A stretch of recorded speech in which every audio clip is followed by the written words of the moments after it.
street of London, near the Thames. In the pubs and cafes, joyful voices ask for another pint of beer. In the houses, like in the houses, to tell the truth, happiness and welfare are not to be found everywhere. In the attic of a 4-storied apartment building, where the young and unknown painter Julian Dubbs lives, one can see tens of paintings waiting to be sold one day, and can hear the great monologue. Nothing, nothing, absolutely nothing. My poor children. Alas. Well, this is what our father would tell his starving children, sitting around an empty table. Look, Columbus discovered America. Gutenberg, the printing press, and many more had discovered something. Only me, Julian Dubbs, a young painter knocking on the gates of glory, can manage to find a few pounds. And this happens not because there isn't any money in England, for there is enough, but nobody says where. Why, my paintings can save me provided some bias gets the genius in me. Just like that lady whose daughter gets married and wanted me to paint the chubby face of a child for the flat of the newlyweds. Who can it be? What if it is that very lady? Maybe God works wonders. Come in. Good afternoon, Mr. Dubbs. Oh, it's you, Aunt Patty. You look gorgeous today. How are you doing? Thanks for asking. I'm doing fine. And you? I'm fine. What a wonderful day. A day in which the owners are waiting for the rent. Mr. Paxton is sending you the bill. Wonderful day. How can some people think of material? Pay things that do not match. It's Mr. Paxton. He said that. Tell me, dear auntie, have you read today's newspaper? Have they passed the law of agricultural credit? What have they done for the farmers? The skepticism around small farmers makes me sick. I'm sorry, Mr. Dubbs, but I mind my own business. I don't have too much to do with the farmers' credits. You don't understand, Aunt Patty. What should I understand, Mr. Dubbs? That you don't have money? In January, you held me a conference about possessions of congregations. In February, you told me about the law of accidents. In March, you went on with the forest taxes. And now, this. I kind of know what it means. That you haven't got a penny in your pocket. Am I right? Unfortunately. What are you going to do? Well, for the painting exhibition I have. No. For the rent. Well, for the rent money, I have come to a decision. And what's that? I won't pay. You won't pay? What will I tell the owner? You will tell him that I find myself in a sad situation of postponing the payments. And you think this will satisfy him? If I feel satisfied with the little I have, why would he ask for more? Tell him I'm about to sell a lot of my paintings to a very rich American. Cook up something. I have already told him a lot of foretold stories ever since you moved here. He has never seen a penny from me. And I haven't seen a penny from anyone either. I will see what I can do. By the way, you could do something. What? Tell me, do you get tips? Well, yes, like any woman who keeps the door. But not too much. I was wondering, could you lend me 20 pounds? Good joke, Mr. Dubbs. I'm going now, for if I stay, you keep telling me funny things and I will laugh till I die. Good joke. She can't but laugh and I'm starving. Let's see how I can get 20 pounds. George, what about him? If I can do nothing with my paintings, what can he do with his sculptures? Paul, if he has money, I can hardly find him. And if I can find him, he has no money. Giles, if he's not drunk at this time, I must come across somebody at the cafe. Maybe I get something. A coffee, a muffin, something.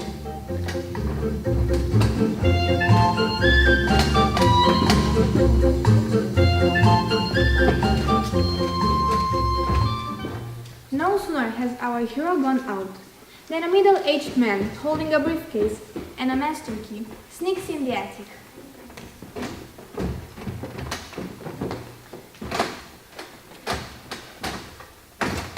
I'm always nervous when I'm breaking in. Here, it was dead easy. But the painter's place as far as I can see. I don't like this kind of clients. You risk getting in trouble for nothing. Business is getting worse nowadays. A house may look great from the outside, but once you get in, you find empty drawers and 3 dogs in the yard. Specialists say that our trade is performed on 2 levels.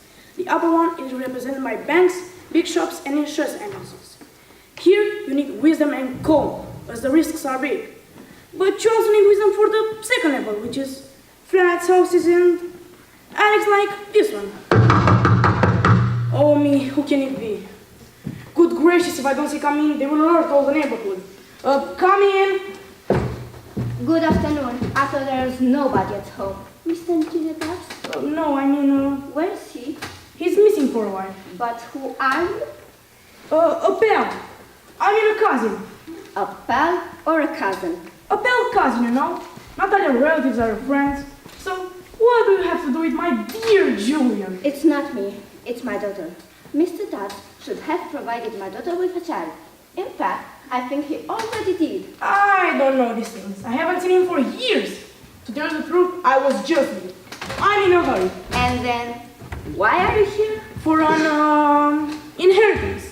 I brought him his share from one of our uncles. Oh my God! It seems this is his lucky day. You with the inheritance, me with the money. Money? What money? For the baby. Haven't I told you? I think he has already made it. Anyway, I want the painting. The painting? Yes, the chubby face of a baby. My daughter is getting married and moves in a new apartment. We want to hang the baby in the living room.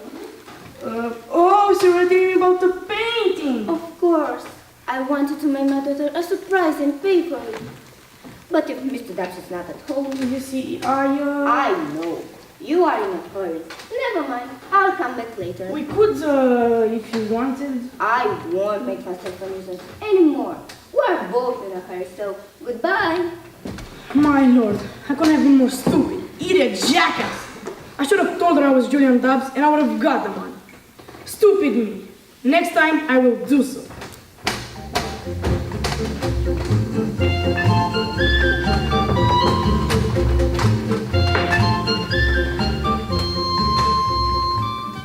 In the meantime, Julian arrives at the cafe and looks for the 20 pounds he has been dreaming of since early in the morning. George doesn't have a penny, Paul is not there, and Giles is dead drunk. In exchange, the owner of the cafe... I have, Mr. Julian, I have, but not to give it to you. Look, you give me 2 muffins in a coffee and I pay you right away. Right away? How come that? From the 20 pounds you're going to lend me. Lend you? I think you haven't chosen the right word. When you borrow something, you give it back. Why you... Listen to me. I must give you back 80 pounds. If you lend me another 20, my debt becomes 100. Don't make the charge at 20, because I won't give it to you. Oh, nobody understands me. Nobody. I'm sorry, but I have some work to do now. Finish the double coffee, please. Yes, sir. How is it going, Mr. Julian? Hard times for you? I see you a little down in the mall and frantic. Oh, it's going, it's going. It seems that I get stuck just when I'm about to solve important problems. I've begun to find buyers for my paintings and... This is good, isn't it? You have hopes for the future. Yes, it is. I mean, it's going to be. I'm told I've got color. I hear you are saying something about color. Yes, some critics claim that I've got color.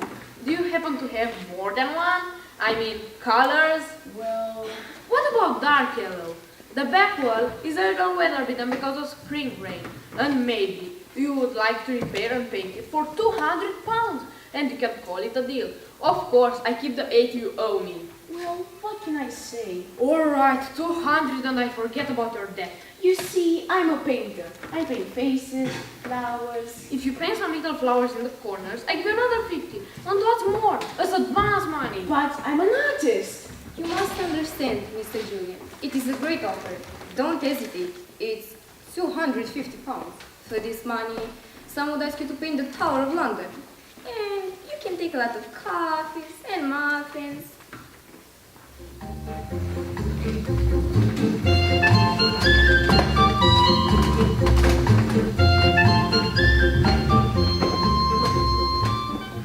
While Julian Dubbs is striking the deal of his life and is almost ready to go back home victoriously, in the small attic, the surprises don't seem to come to an end. If only I had been a little smarter. come in. You said come in, didn't you? Who are you looking for? For Mr. Julian Dubbs. Are you Mr. Dubbs? Yes, I am Julian Dubbs. I am the representative of the furniture shop Wardrobe. And? Doesn't it ring a bell? No, I don't wish to buy furniture. Well, you don't wish now anymore, but once you bought some. Read what his paper says. I will pay to the representative of the shop the sum of £100. I hope he doesn't want me to pay this money.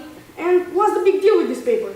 The big deal is that you must pay. Who, me? Of course, who else? My colleagues tell me you have put off the payment 3 times by now. You see, I don't see anything. Are you paying or not? No, I'm not. No? How dare you mock at people? Why don't you pay your debts? This is scam! Swindle! Shame on you! Bandit! Thief! Stop shouting, please. No! I'm going to shout as loud as I can! Let everybody hear! If you don't pay, I will shout! What am I going to do? He's giving me away!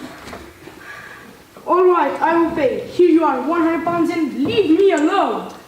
Why didn't you say so from the beginning? You've made me fuss to get exhausted. You have a voice, good Lord. That is why they employ me at the office that deals with customer scandals.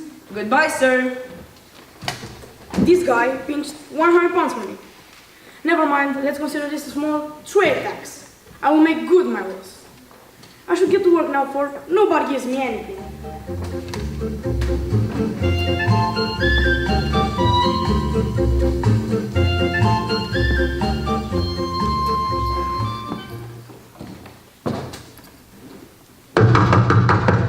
Again? It's impossible to work this way. Come in. Good afternoon. Who are you looking for?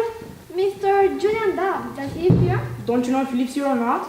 It's the first time I've come here. I'm the new laundress. Oh, that's why I never recognize you. Have you brought my laundry? Yes, sir. Put the basket on the floor, it's heavy. And then put the laundry on the chair. First, the bill. I will pay next time. I'm afraid that's not possible. My mistress told me not to give you the laundry if you don't pay. But that's outrageous, I'm an old customer. Maybe this is why she doesn't trust you, and I do as she told me. It's my habit. Bad habit. Yes, but healthy. Give me the notes you what's written. 10 shirts, 10 bed sheets, 8 jumpers. This merchandise is worth £200. And how much do I have to pay for this service? £45. Now arrange please all these on the chair. I like tidiness. Alright, you have here a shirt, a little worn out of the collar, and a pair of socks. And the rest? What rest? The other things. Oh, they belong to other customers. Are you kidding me? Won't it be £45 for a shabby shirt and a pair of socks?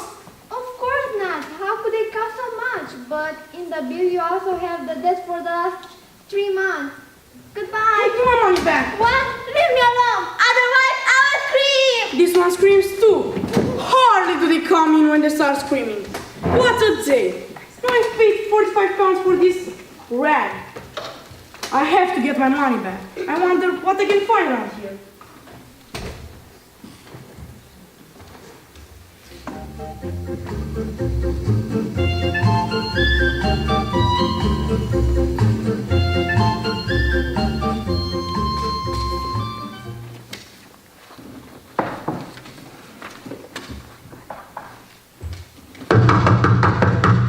My lord, what kind of a house is this? I can buy peace for 2 minutes. Open the door, otherwise we break in. Julian Dubbs, I'm the judicial executor. Oh no, not a judicial executor. What the hell do they want? Do come in. Good afternoon. Are you looking for Julian Dubbs? Exactly. He's gone. Is he going to be late? Kind of. He's making a long trip to China. Are you his friend? The hell friend. Well, let's say I'm his friend. It's good because you signed the minute. What minute? Mr. Dubbs present. It's not necessary. I'm here for the seizure and confiscation of the furniture. You sign as a witness, and I call my people from downstairs and take away the furniture. And why have you chosen me? Because you happen to be here. You mean I sign in to take away the furniture? That won't do. I will tell the truth. I am Julian Dubbs. I knew it. You all do the same thing. If you don't don't pay 157 pounds, according to the judicial sentence from February this year, I will confiscate your furniture. I won't pay anything. I have to get back 145 pounds. I don't know what you are talking about. If you don't pay, we will take the furniture. And if I pay? We will leave you the furniture. Be wise. There are pieces here that are worth much more than 157 pounds. Let me think. I've already lost 145 pounds. If I pay 157, I can say I lost over 300 pounds. If I don't pay, they take away the furniture. And maybe I can retrieve my money only from the furniture. All right, I will pay. It's the best decision. Believe me. Goodbye, Mr. Julian Dubbs. It was an honor.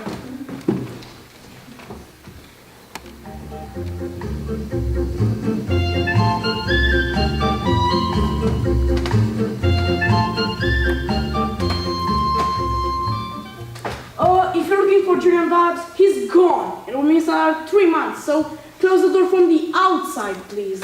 Good afternoon, sir, and I inform you that I came back sooner. Oh, this means you're Julian Dubbs. In the flesh. I'm so glad to meet you at last. You are very kind, but can I know who I am talking to? I am. Well, I'm a man who lost a working day and 300 pounds because of you. You must be one of my creditors. No, I'm a thief. More precisely, a burglar. A thief. And you have come to my place to steal. What a good joke. As for the last money, I promise I'll give it to you if I find it somewhere. I'm afraid you didn't understand. I paid all your debts. Furniture, launders, executor. You have here all the receipts. Have you really paid my debts? Oh, I didn't come here for that, but if it happened, I hoped I would get my money back, but to no avail. Not a chance. Not even the furniture can help me. It is of the poorest quality. Don't buy from that firm anymore. It's a bad one. If you say so, I will be more careful in the future. But tell me, do you usually have money on you? This is a strange question to ask. Having money is essential. What would I have done today without money? My trade is very risky, but at the same time offers a lot of satisfaction. I don't mean today. Today was an exception. I've become a great specialist in pieces of furniture, especially drawers. You're an artist, you know what I mean. Oh, but I'm chattering and my precious time is passing by. I have to go. Excuse me, you said you had money on you. Would you be so kind to lend me 100 pounds? Me? Do you want me to lend you some money? This is quite a thing. I will write this in my memories. Here you are, 100 pounds. Take it. Thank you so much. Be sure I'll give it back to you next time when we meet again. I'm afraid this will be impossible. I don't want a next time. What happened today must not be. Goodbye, sir. It was an honor. And adieu. Farewell. What a nice person. After all that happened today, I felt him like a brother, as careful as a brother.